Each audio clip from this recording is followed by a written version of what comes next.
All right, how's it going, traders? Welcome to day 5 of PCP 2.0. Today, we are going to talk about indicators, the ones I use for trading on the intraday and the historical time frames. We're going to get into it. We're going to dive in depth exactly how I use these. Now, keep in mind, as we go over the strategies, I'm also going to show you how I use them in conjunction with each other. These are just strictly the indicators I use and how I use them.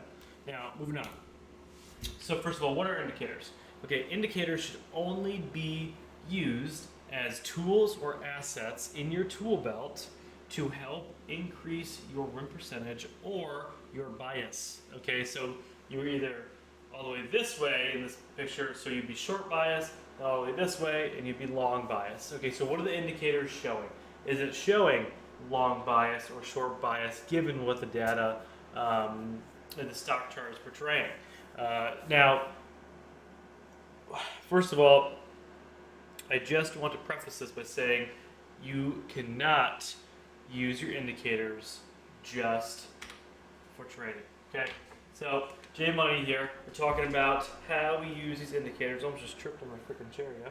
So the question is, can I use these indicators to just trade? And we got not only G Money in the chat, oh snap, we got John Travolta in the chat too. This is crazy, yo. We got John Travolta in the chat. So John, can we just use our indicators just to trade? The answer is No. Psych, it wasn't John Travolta, it was Sonny from My Robot. Oh gosh. Okay, so the answer is, we'll play one more time. No. No. The answer is no. And the reason is, I find a lot of traders use the indicators I give them, and their goal is to use them as competitive edges or trading abilities, period. The reason why that's not good for trading is because these indicators simply should just be used for increasing your bias, okay? Increasing your win percentage, giving you more confirmation of what direction this stock should theoretically go. You should not trade stocks just based off of one indicator, period. That's not enough data reference. You're going to have a low win percentage.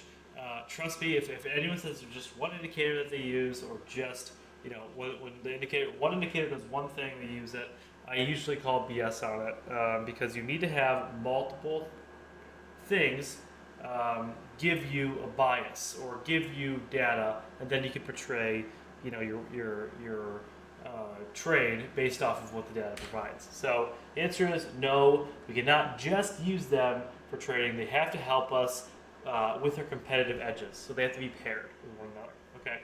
Now. No. No.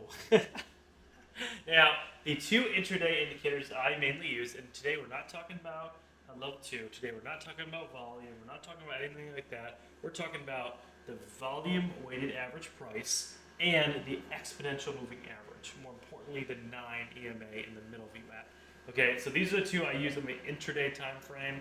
I use them on my 1 minute. I use them on my 5 minute. Now, first, we are going to talk about VWAP. So, Johnny boy, roll the tape, buddy. Hey, let's go to PC Team. In this video, I'm going to go over what the volume weighted average price is, or the VWAP. It's my second favorite indicator, I'll call it. I do use this on the daily. So how do I use this? How do people calculate the VWAP? And all that and more, coming right up.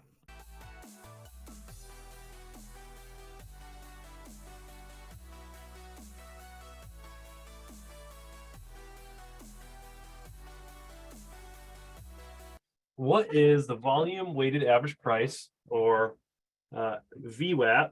Now, we're not going to go over the, how to calculate it. I'm just going to show you, or I'm going to show you how it's calculated. I'm just not going to show you the actual equation. If you guys want to nerd out and look at the equation, it's a pretty lengthy one. Go for it. So the volume weighted average price is, in my opinion, my second favorite indicator. I personally use the EMAs more. I know some traders would want to slap me on the side of the head for saying that, but that's just my opinion. Now let me go get my eraser real quick. We have some more guys joining in here. So why is the volume weighted average price such a great indicator? It's simple. It's because so many traders use this indicator. Okay. That's why it works so well. First of all, it was mainly for more hedge fund style stuff, and then it became more adopted by the retail trader. But there was a trader.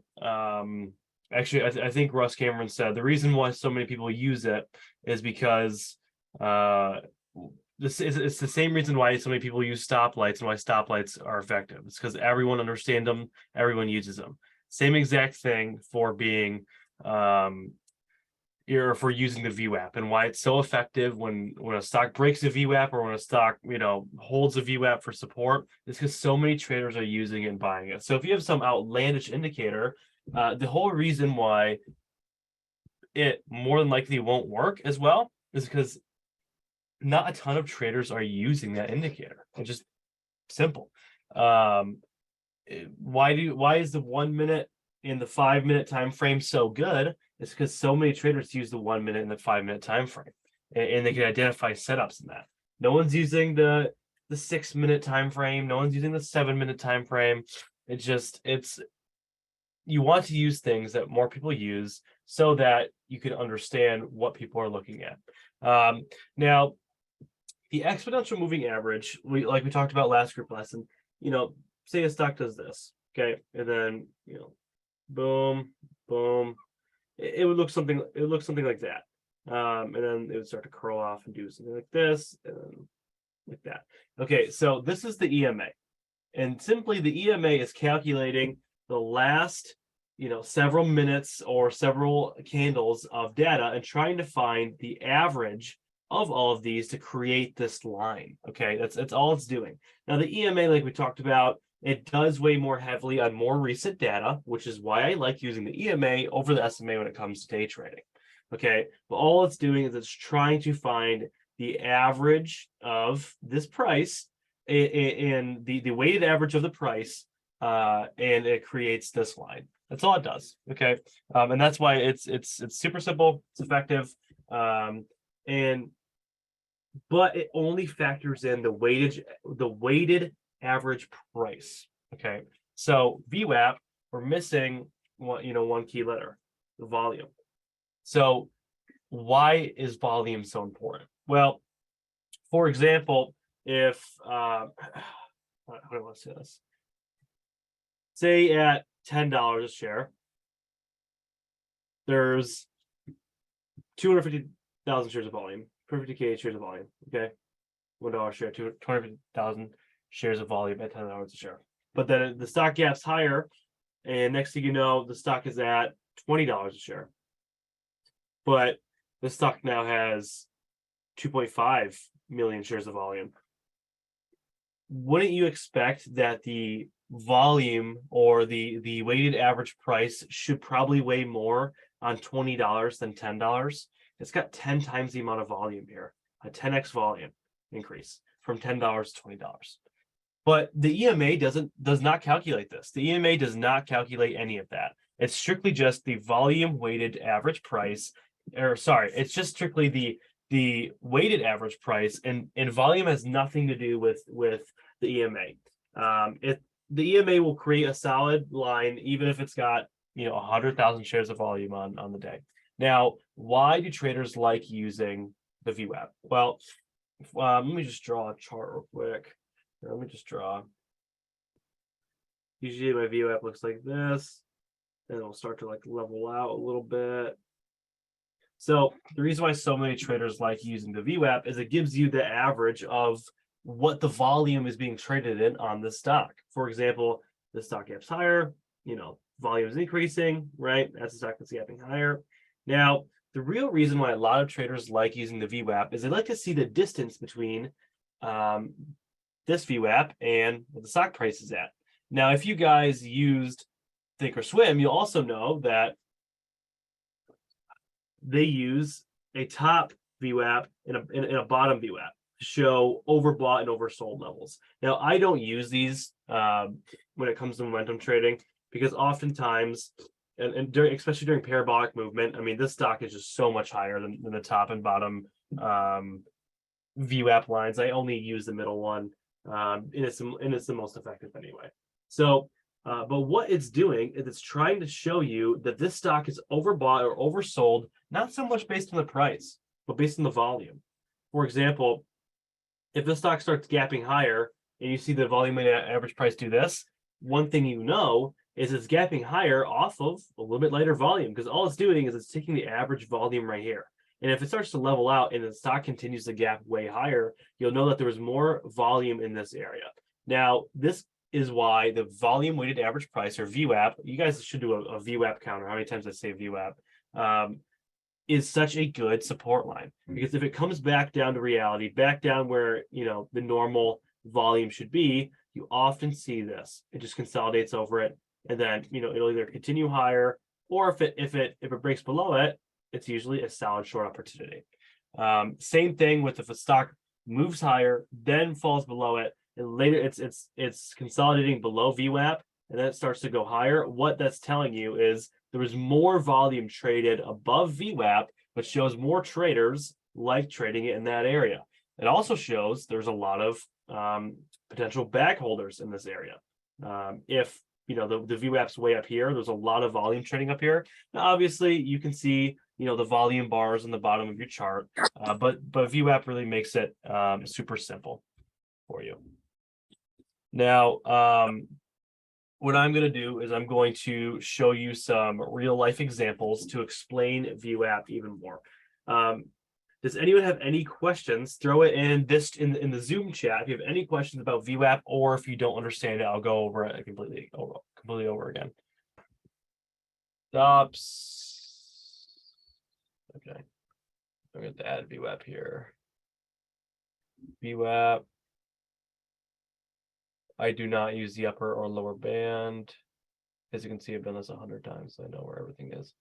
Okay, so this is very common after hours and pre-market. You can see VWAP kind of lags behind. On average, the volume, or the EMA, the exponential moving average, moves a little bit quicker than the VWAP, especially at pre-market and post-market. So, for example, you can see that this was a pretty good move. Tops was actually gaining volume. If you see the volume bars here, it was actually gaining volume as it continued higher. Okay, that goes to show that that's a good move. It's going to be consistently. Honestly, if it is consistently gaining volume, that's a really good sign that the stock is going to increase and continue higher without faking out. And then you see what happened? It consolidated. Okay. It broke through VWAP, had a solid move to the upside, but it had this fake out. Why do you think it had this fake out? Well, if you look at the volume weighted average price, it's back down to 180. It's very far away from the VWAP. Now, all the VWAP is it acts as a solid support line. And the further away you buy off of the VWAP, say the VWAP's at 180 and you buy at 220, there's a higher chance of this stock pulling on back and you getting stuck in a corrective move to the downside, because the VWAP is so much further below it, because there's less volume being traded in that area. So one big sell order can really throw off the stock, or continue or can completely destroy the stock's movement. Okay, now we're saying that again. The further away you buy the stock off of said VWAP, the riskier it's going to get. When you are trading a stock, you want to see this move. You want to see it consistently continue up, just like an EMA would. I mean, the VWAP and EMA are neck and neck right here, because volume is steadily increasing. That's a really good sign.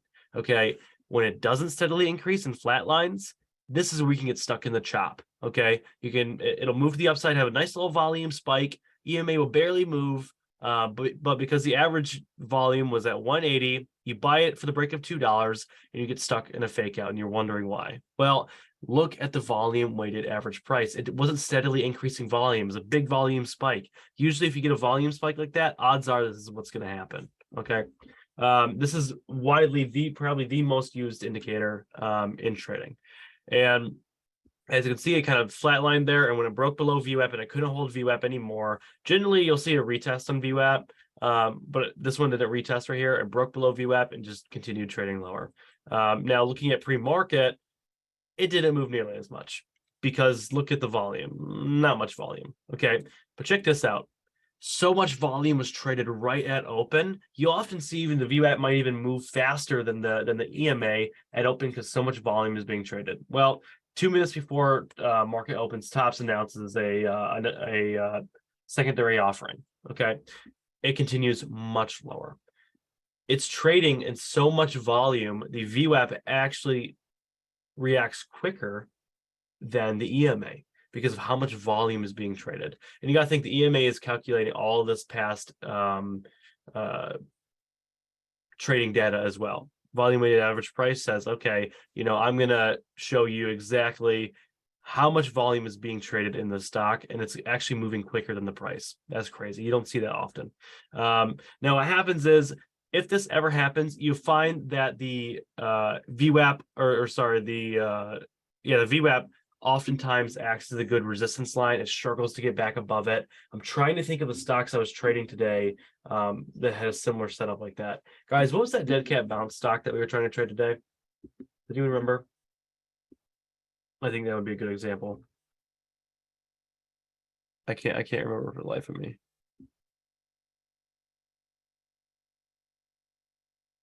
Oh well, does it? I guess it doesn't really matter. GTHX. Was it? I think it was. You're right here. Yes, it was.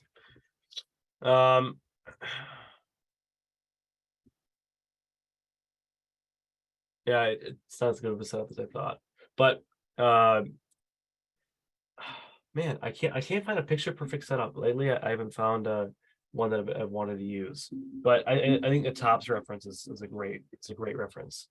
How far away it is from the VWAP, the riskier the buy is, especially if it's consolidated for a long while and then starts to break out. A lot of you guys think like, man, I keep getting faked out at around 12 noon. Well, there's a reason why I used to quit trading past 10 a.m. sharp for the last few years, because it's very common for stocks to consolidate, spike in volume because it breaks VWAP, and then get rejected and go lower.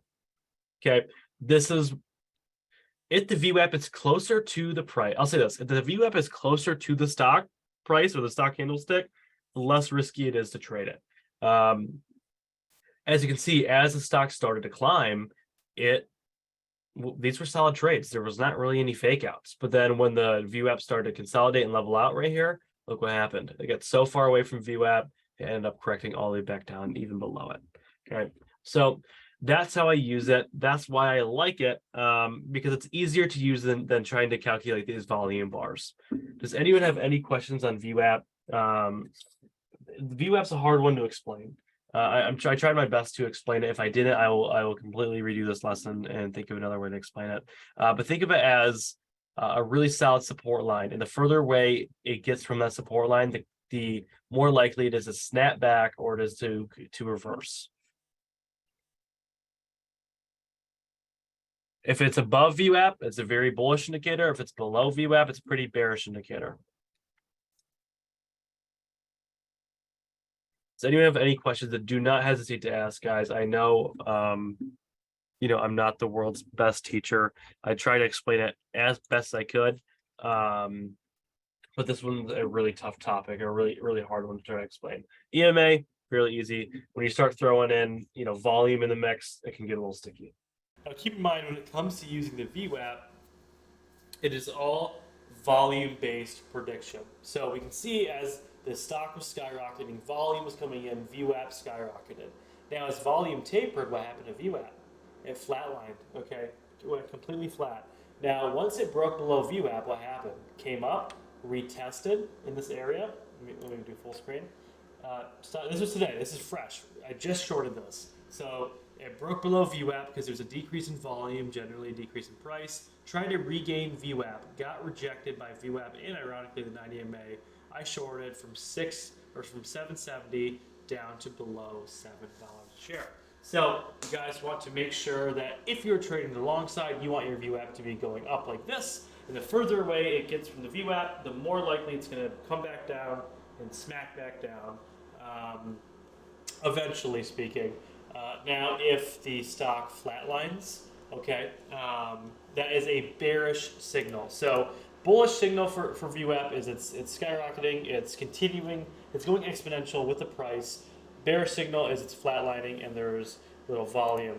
Now I'm going to show you a prime example of how I use this for one of my best shorts I've ever made. This is VCIG, and you can see here in my library, VCIG had a strong move to the upside. You can see the VWAP continue to go higher with it. However, as volume tended to taper, this stock had like 80 million shares of volume in one day, maybe across 100. Now, what ends up happening is VWAP flatlined, okay? And there's a mega bullish signal, mega bullish, okay? What ended up happening is everyone thought when it broke that descending resistance line, or that flag, that this was going to continue way higher. And I went short, and it faked out because I saw VWAP was flatlining, as well as pairing it with my strategies that I can talk about. But that is exactly how you use VWAP. I use it to the long side and to the short side. Now, moving on to the exponential moving average, the EMA, or more importantly, the 9 EMA. Let's talk about it. So today we are going to go over SMAs, EMAs, what they are, how people calculate them, but how more importantly I trade them according to my strategy. Okay, so first of all, what is an SMA? SMA and an EMA. You guys hear and see okay? Everything good? Also, if you guys have any questions, there is a chat room in here. Cool. Okay. Oh, good. So SMA stands for simple moving average. EMA stands for exponential. I probably gonna spell this wrong. I think it's what they're wrong. Anyway, so simple moving average, exponential moving average. First, let's go over simple because, well, they're easier to understand. Let me go ahead and restart. Okay, so a simple moving average, basically all it is it takes someone give me a number, any time frame, 1 year, 6 months, 20 day, 30 day, throw a number out there. 6 months. Okay, so the 180 day SMA just takes the last 6 months or last 180 days of data. It takes the closing price of the stock. For example, if on average, if you add up all the days on a $10 stock, and one day closed at 9, one day closed at 10, one day closed at 11, so you add that all up, and it averages all 180 days. It averages 1,800. Okay, so basically, on average, over 180 equals $10. So basically, all SMA is, it takes the last 180 days, or whatever time frame you use. It counts up all the days, the closing price, finds the average, the mean, and that's where the SMA is. So, for example, if a chart looks like this, okay, if a chart looks like this, we have 6 months of data in the candlesticks, doing this. All the SMA is doing is it's taking the average and trying to be as simple as possible. And why? That's the SMA. And why do traders love using these? Well, it gives them an easier point of contact, point of reference. Basically, it takes the overall average of the move. So traders are less emotional. In case there is, a pullback, they want to make sure the overall trend, the SMA is going up. That's why I don't like using, or that's why I use the SMAs and the EMAs on the 180-day time frame and the 1 year time frame to see where it's at. If the overall trend's moving down, which 99% of the stocks are trading are indeed moving down, if it taps that, generally gets rejected. The 200, the 180-day. That's what I use. Okay, so now moving on is does everyone get what an SMA is? Does anyone not understand the SMA? I don't want to move on to the EMA if people don't understand the SMA. Give me a thumbs up or a yep or anything like that. We got 1 thumbs. Sully Man got it.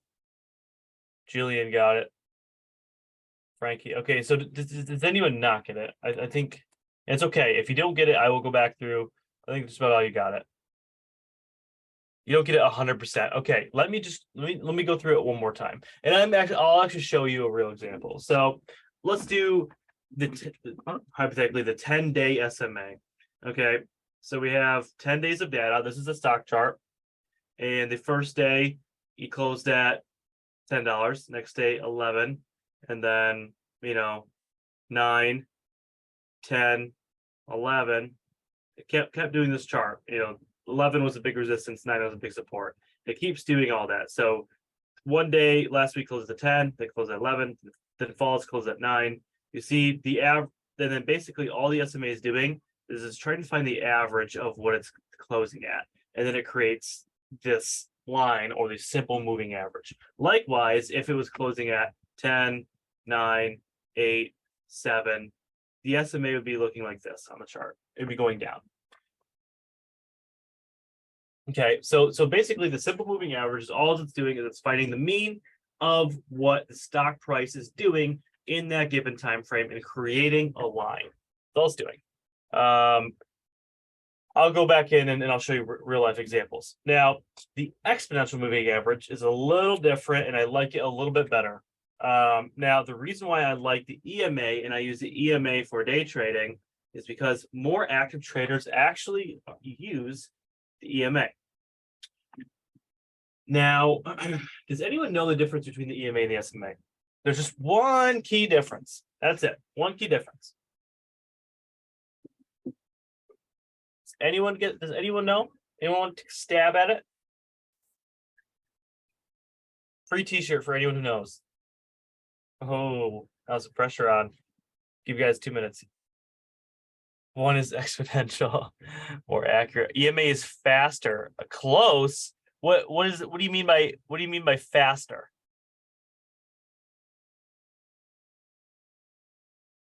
You're onto something. More weighted. Okay. On what? Dubon, what is exponential more average more weighted on? Yeah, on price, but what type of price?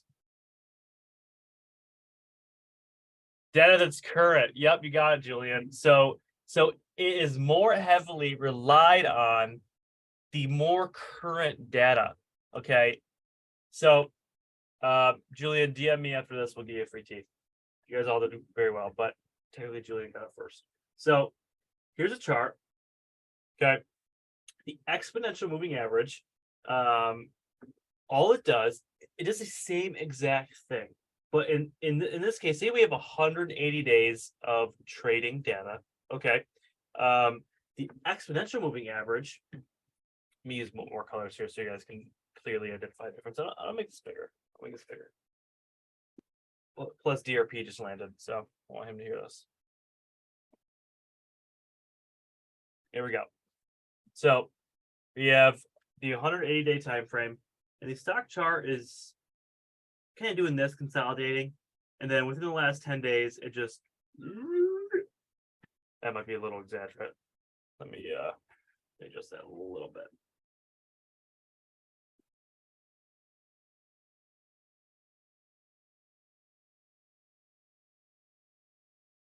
Positive catalyst, positive earnings starts taking off. Okay. So the SMA in this normal circumstance, it would just take the average, but this amount of data would weigh just as much as this data. And that's not quite fair because this data is just consolidating. Something new might have happened in this stock's performance. And the reason why I like the EMA is it weighs heavier on more recent days. It still keeps this data in place, but it weighs a little bit more heavier on recent days. The reason I like that is because it catches on to trends quicker. Okay, so the SMA, I need more colored markers. The SMA would probably do this. Okay, pretty far away from it. That's the SMA. Now the EMA would be doing the same thing, but then when it starts to take off, it weighs that data a little bit more heavily. So it can identify a trend easier. Okay, that's the only difference. Is it just weighs on the data a little bit heavier. Now there's an algorithm for this and a calculation. I'm not going to bore you guys with that today. Thomas Dabs can't hear. Can anyone not hear besides T Dabs? All you have to do, T Dabs. Oh, he can't hear me, so I'm not going to try to explain it to him. But does anyone not get the reason why I like the EMA more? So the reason why this is so handy is because clearly sometimes a stock can change just like that. For example, GNS or GENE this morning. I'll show you it real time. It had a direct offering and it plummeted, literally plummeted. An offering changed the whole outcome of the stock's price action. It literally went like this. Was trading, and then dumped. Now the SMA would still be doing probably this. It would slowly start going down. That's not going to help me. I can tell that the price is going to go down, and in order for the candle to get back up to, or the stock to get back up to SMA, I need to have a wild rally. While the EMA comes in and says, "Hey, stock, or hey trader, a lot happened as of recently. I'm going to now weigh this more heavily, and I'm going to show a closer trend line." That's why I like the EMA a lot more. Now, a lot of traders can use these in conjunction with each other. You can see a lot of traders, they will I personally don't do this, but I think some options traders might. They use like a 10 SMA or 20 EMA, and when they cross each other, like this, that, and then the EMA is like that, and then they'll buy right there. I think it's kind of dumb. I understand what they're doing. But personally, as a momentum trader, that doesn't help me at all. Okay. Now, before I move on, does anyone not understand the EMA, the SMA, or why I use them or how I calculate them?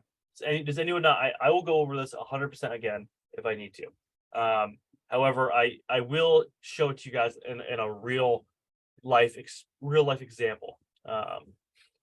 Now, while you guys are asking your questions, I'm going to show you guys how I trade them. Okay. Haystack takes off, first wave consolidates, takes off, second wave consolidates, pulls on back, something like that.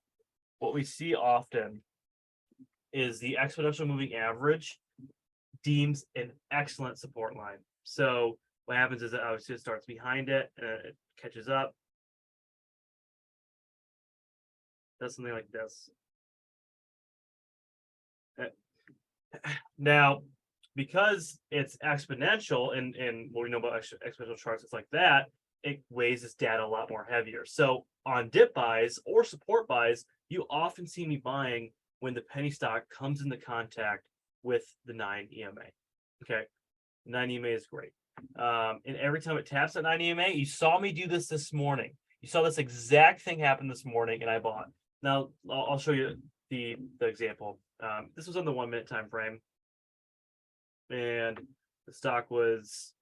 Let me think. Can we actually go to it? I can draw it out.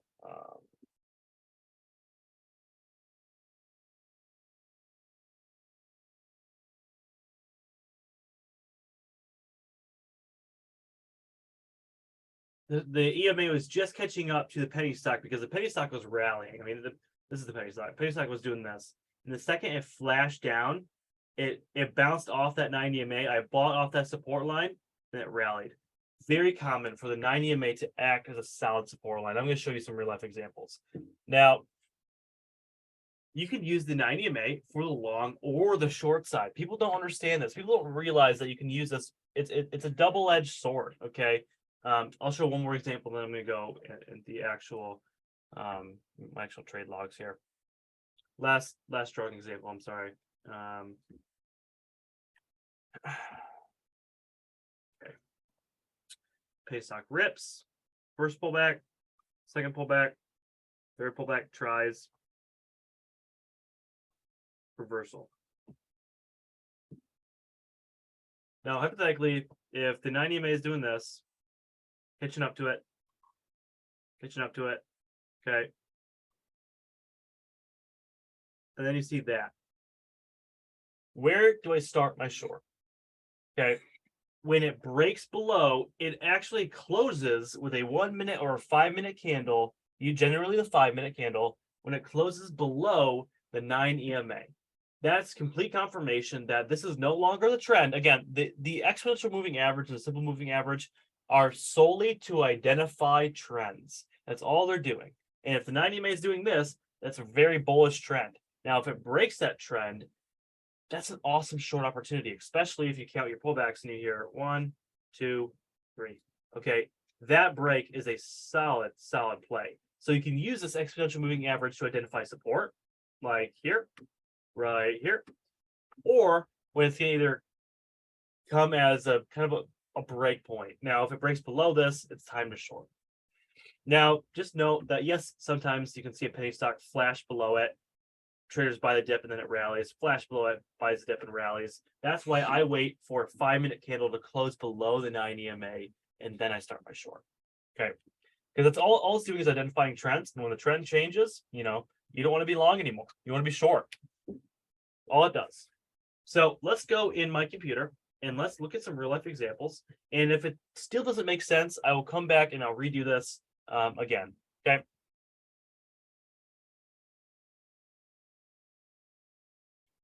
Now allow me to share my screen. Share the screen. Boom. Okay. Clear drawing set.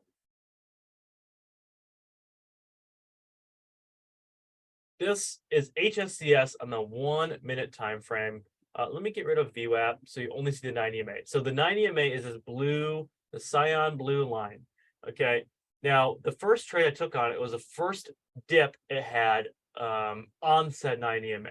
For example, right here at 9:10, it rallied. The 9 EMA caught up to it.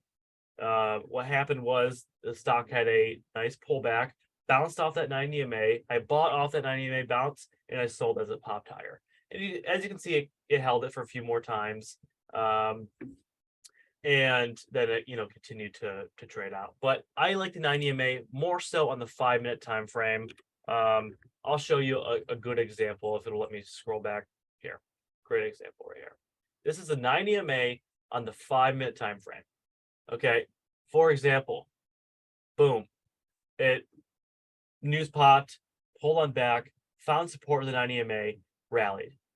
Pulled on back, found support in the 9 EMA, rallied. Pulled on back, found support in the 9 EMA.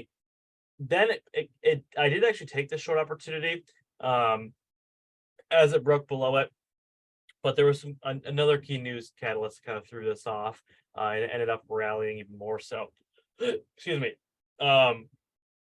But you can often see if it closes below this 9 EMA, it's a very bearish indication, especially right here as it got halted going down, resumed lower, traded much lower. Is there any other examples I can show you?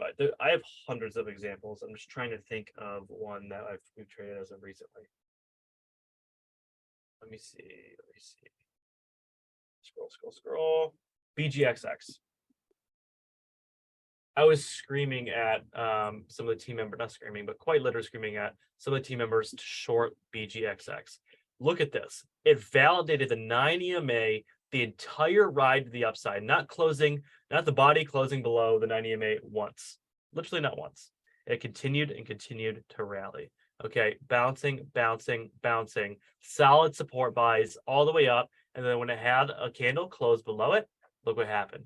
From 170 all the way down to 140, and I took this short and I cashed on it. That is how to use the 9 EMA.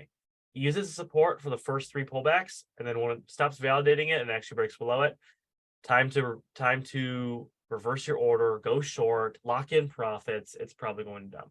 Okay. I don't think it's going to let me view the chat. Maybe chat. Okay, I got the chat pulled up. That's practically it, guys. That's the exponential moving average. Now I could show you what it looks like on the daily time frame, but this is the 9 EMA on the daily time frame. Doesn't work out that well. Now the 9 EMA can work out for a lot of time frames. You see me use that on the 180-day time frame. You see me use it on a lot of time frames. But on things like the daily, the 9 EMA is going to be obsolete. No traders using the 9 EMA on the daily time frame. They're just not. So you need something that isn't as exponential. It's more forgiving on the daily time frame, which is in my experience, I like using the 200 EMA. Go to exponential, add, bada bing, change this to 200. It was default. Okay, now it's taking every 200 points of data and creating this, consolidation line. HSCS. Let me see if we can pull up an example. That's not a terrible one. I'm just trying to think of stocks I've traded in the past. Okay, right here. I honestly would not have wanted to trade it right here because the 200 MA was perfectly coming into contact with GNS. And as you can see, every time it tapped the 200 MA, it wicked down and created a good short opportunity. A lot of traders would not have traded this. In fact, today I wouldn't have traded it because it was trading above the 200 MA. So that's a key indication that either the move is done, it's time to lock in profits. Down here, if it's below it, that's fine. But if it's like 604 and the 90 MA or the 200 MA is at 626, I would not be trading GNS because it's more than likely going to get rejected by it and confirm a reversal. Okay. Now, does anyone have any examples? I could go over the SMA, but quite honest, I only use the SMA for SPY, really. That's about it. But as you can see, when SPY was rallying over the years, it continued to hold this 200 MA. Look at how many times it bounced off this 200 MA. And then what ended up happening was when it dumped, I can zoom in here, broke below it, retested it, got rejected, dumped. I'm not saying COVID happened because it broke below the 200 MA, but you can see that 200 MA is often a very good support and or resistance line. So right now, I would be bullish on SPY. Why? You can see the 90 EMA, 200 EMA start to curl back up, start to confirm a reversal. It's now holding above the 200 EMA. Got rejected by it, broke below it, retested it, got rejected, then retested and broke, and now it's starting to rally. I would be bullish on SPY. I would. That's how I use the 200 EMA. Now, is there any questions on how I use it, on how to calculate it, on why I use it? Again, my favorite pair is using the 9 EMA on the 5-minute time frame. That is my absolute favorite. BGXX is a perfect example of how to use it. And that's really that in the VWAP are the only catalysts I use. And I'm going to teach you guys the VWAP when I get back from vacation.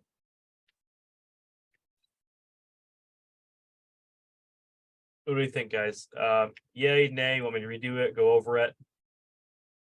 Good lesson, bad lesson, went over it. Sully gets it. And if you don't understand it, that is fine. It took me a long time to understand some of these things. That's what I'm here for. Speak now or forever hold your peace. Any questions you have? Any questions now? Dubon gets it.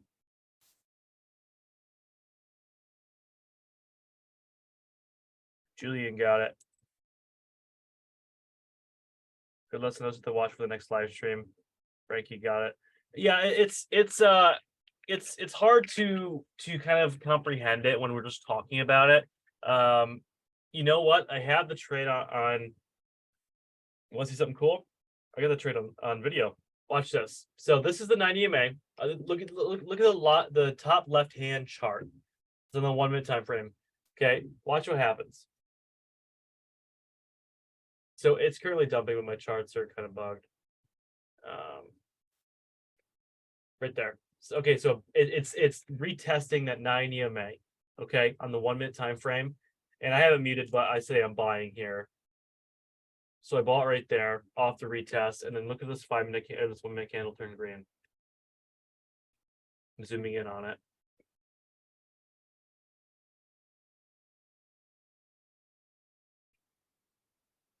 Buy volume steps in, good pump. I sell right there at 255. Okay. So you can see the 9 EMA often acts as a solid support line on the 1 minute as well as the 5 minute.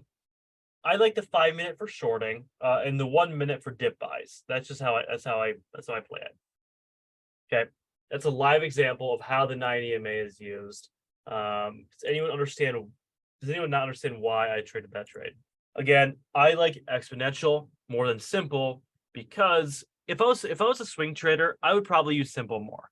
But as a day trader, simple does not help me because a penny stock can change like with a snap of the fingers, and all of a sudden the simple is still tracking last week's data, and the next thing you know, it's skyrocketing and it's trying to weigh last week's data where there was no catalyst compared to now. It doesn't make sense. So you have to use exponential because it's going to weigh the prior data more and the prior volume more. So that's how I use the 9 EMA. Again, I use it on the 5 minute, the 1 minute, and we're going to talk about this chart in a minute. Someone brought to my attention earlier today. They said, Jason, how do you use the EMA on the 5 minute time frame and the 1 minute time frame? How do you use them differently? Because they do show different lines, right? Because the 9 EMA just states the last 9 candles given the time frame. It shows you the line. Okay, so we can use the 9 EMA on any different time frame, and it's going to be a different price on any different time frame.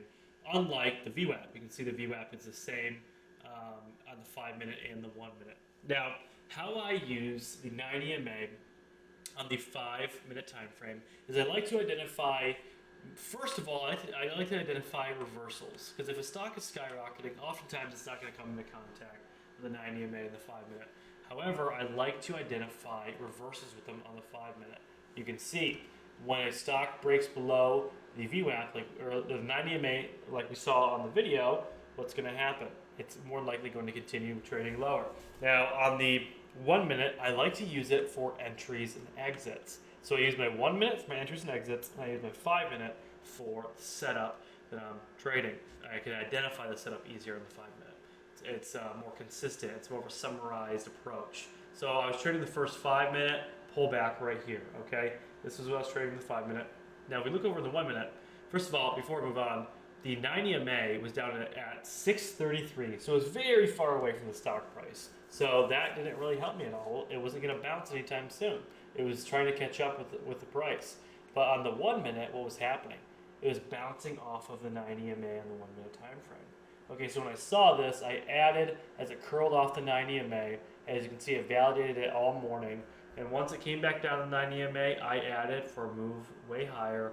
And that's how I was able to trade this from basically $7.75 up to almost $9 this morning. So again, the 1 minute time frame, I like to use the 9 EMA for entries and exits. For the 5 minute, I like to identify changes in trends such as reversals, because oftentimes if a stock is skyrocketing, it's not going to touch the 9 EMA. However, in rare occasion it can, and it can present a good dip buy opportunity like right here. Bounce off the 9 EMA in the 5 minute, and it had a nice pop to the upside. You do see that sometimes. Okay, so moving on. So today, now the historical indicators. The two historical indicators I use is the 200 MA and the 9 EMA. And we're going to talk about both of those right now and not spend too much time on it. The 200 MA, I call it the 200 killer. The reason why is mostly when a stock has a strong move to the upside, and if you pull it out on the 1 day chart, so every candlestick represents 1 day, it's the only time for me to use it on. If the stock is well below it, which most of the time the stocks we trade are, if it is well below it and it is starting to rally, you can see that before I traded it, the stock was at $1 and the 200 MA was at $7. I found that the 200 MA often ends the parabolic movement. So if it is far away from the 200 MA, now keep in mind if the 200 MA is at like $150 or $2, it's probably not going to do anything. However, if you're wondering where the stock is going to top out at, if it's going parabolic, I would look at the 1 day time frame and see where the 200 MA is at. Now, do not use this as I'm buying it and then selling it when it hits that price. Do not also use this as if it breaks this, I'm buying the breakout. Okay, I've just found that this is a very accurate way of identifying potential resistance if a stock is rallying. Okay, That's just the only thing. Now, I also did not coin this on myself. This is one of the things I did take from other traders. However, I did find when I added it, oftentimes this was, the stock would top out at the 200 MA. So this is not one that I've actually back tested for several years that I found on my own. I actually got this from other traders. And the reason why I think that's good is because if other traders are using it, and a lot of other traders are using it, oftentimes that indicator is going to be resourceful. Again, no one's using the 227 moving average. They're just not. Why? Because no one uses it. Therefore, the herd immunity, the herd of traders, when they. Second. John, cut that last part out. Now, the reason why I use these indicators, like I said, this one I actually got from another trader. I can't remember exactly who it was. However, all the indicators I use, a lot of other traders end up using. And that's a good thing because the more traders that use these indicators, the more they identify these levels as key points of resistance and or support. So I'm not using the 17 exponential moving average when it crosses the 227 simple moving average. Why? Because no one's using that. So not one single trader on this planet, in planet Earth, is going to identify that as potential support or resistance. That's why you have to use common, well-known indicators. Okay, that's why it helps. Now, historical indicators, the 9 EMA. I actually use the 9 EMA on the 4-hour time frame. I'm like the only guy, even though I just said most traders use these indicators and blah, blah, blah, I am yet to find many other traders who use the 9 EMA on the 4-hour time frame. And how this happened was I was switching my 5-minute over to the 4-hour on Thinkorswim years ago, but it kept all my indicators when I switched it over. And I just didn't think much of it, and I would just switch over to the 6-month chart. And I'd see eventually I'm like, oh wow, the 9 EMA works really well on this time frame as well. I should do something about this. And what ended up happening was I use it for continued momentum. Okay, if a stock's pulling on back, however, it's a continued momo, I can identify key levels of support, and also when it comes time to short and a potential reversal. For example, this is happening right now. This is live. This happened today. I pulled this stock up. It was a continued momentum play. It looked like this, and I said, okay, if it comes back down and tests the 9 EMA, it could bounce. What ended up happening? It surely did, and we got a great trade on it. So the 9 EMA on the 6-month 4-hour time frame is a great indicator to use when identifying key levels of support, like here and here and here, or resistance / changes in trend, like here.